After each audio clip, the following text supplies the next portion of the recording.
हिंदू धर्म को संसार का सबसे पुराना धर्म कहा जाता है।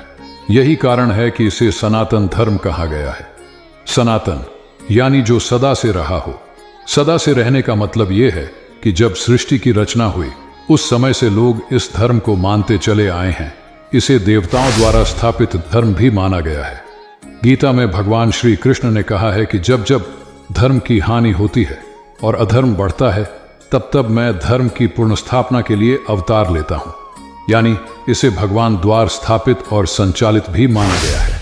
इसे हिंदू धर्म की पहली विशेषता मान सकते हैं क्योंकि इस धर्म को किसी मनुष्य द्वारा नहीं बल्कि देवताओं के द्वारा स्थापित और संचालित कहा गया है। हिंदू धर्म की प्राचीनता और महानता का सबसे बड़ा उदाहरण ऋग्वेद है। इसे हिंदू धर्म का सबसे प्राचीन ग्रंथ माना जाता है।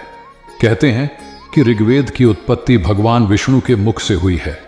कहने का तात्पर्य यह है कि भगवान विष्णु ने पहली बार ऋग्वेद का पाठ किया था।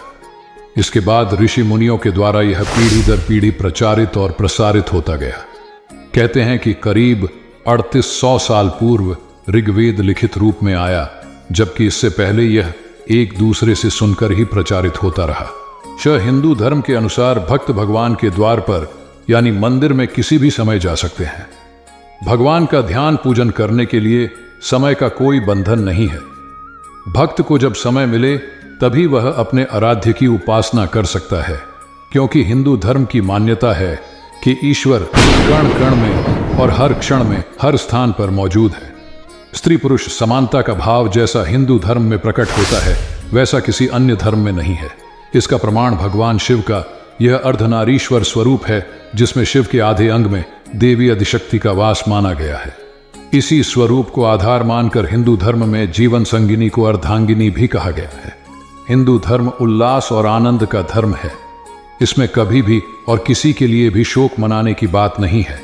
यही वजह है कि हिंदू धर्म में राम कृष्ण के जन्म दिवस को उल्लासपूर्वक मनाया जाता है, लेकिन उनके शरीर त्याग की तिथि तक का कहीं जिक्र नहीं मिलता है। कहीं कुछ जिक्र भी है तो गौण है, क्योंकि हिंदू धर्म कहता है कि राम और कृष्ण ने भले ही शरीर त्याग दिए हैं, लेकिन वह सदा सर्वदा हमारे बीच उसी रूप में मौजूद है जिसे हम भक्ति भाव से महसूस कर सकते हैं। यानी हिंदू धर्म में शोक का कहीं कोई स्थान नहीं है।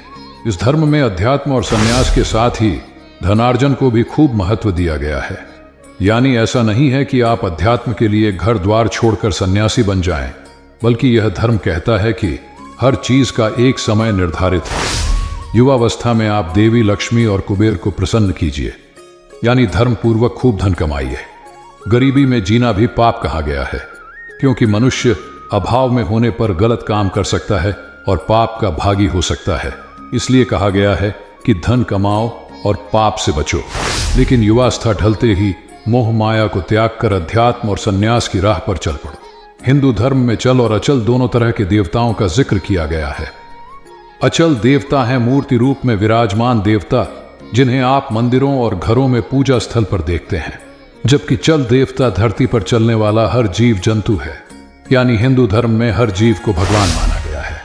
गीता में इस बात का उल्लेख करते हुए भगवान श्री कृष्ण ने कहा है कि वह हर जीव में आत्मा रूप में विराजमान रहते हैं, इसलिए सभी जीवों में मुझे देखना चाहिए, और जो यह रहस्य जान लेता है वह पाप से मुक्त हो जाता है। हिंदू धर्म ही एकमात्र ऐसा धर्म है जिसमें 33 करोड़ देवी देवताओं का जिक्र किया गया है। अन्य किसी भी धर्म में इतनी बड़ी संख्या में देवी देवताओं का जिक्र नहीं है। हिंदू धर्म में मृत्यु को भी देवता माना गया है। यमराज को जीवों के प्राणों को हरने वाला और भगवान शिव को संहार और प्रलय करने वाला कहा गया है। बावजूद इसके इन्हें देव और महादेव कहा जाता है। यानी हिंदू धर्म एकमात्र ऐसा धर्म है जिसमें मारक को भी पूजनीय माना गया है। इनके प्रति आदर का भाव प्रकट किया जाता है। इसकी वजह यह है कि हिंदू धर्म में मृत्यु को मुक्ति का मार्ग माना गया है। हिंदू धर्म सभी धर्मों में लचीला भी माना गया है। इसका एक उदाहरण यह है कि इसमें काम भाव को भी महत्व दिया गया है और इसे आवश्यक बताया गया है। यही वजह है कि इस धर्म में काम के देवता कामदेव मौजूद हैं, लेकिन कामुकता को बुरा माना गया है। यही वजह है कि एक तरफ कामदेव को काम आतुर दिखाया जाता है तो दूसरी ओर भगवान शिव को उसे भस्म करते हुए दिखाया गया है। यानी सृष्टि संचालन के लिए काम आवश्यक है, लेकिन जब यह अति होने लगे तो इसका अंत होना जरूरी है। अवतारवाद की जैसी परिकल्पना हिंदू धर्म में है, वैसा किसी अन्य धर्म में नहीं है। हिंदू धर्म में बताया गया है कि हर युग के अंत में भगवान का अवतार होता है और नए युग का आरंभ होता है। इस समय कलयुग चल रहा है और कहते हैं कि कलयुग के अंतिम चरण में मनुष्य व्यभिचारी हो जाएंगे, संबंधों की मर्यादा को भूल जाएंगे, स्त्रियों में लज्जा समाप्त हो जाएगी, मनुष्य पशुवत व्यवहार करने लगेगा। तब भगवान कल की अवतार लेकर धर्म को पुनः स्थापित करेंगे। कल की अवतार की यह परिकल्पना कहीं और नहीं है। आशा करते हैं आपको ये वीडियो पसंद आया होगा। इसे आप अपने दोस्तों के साथ शेयर कर दें और वीडियो को लाइक कर दें।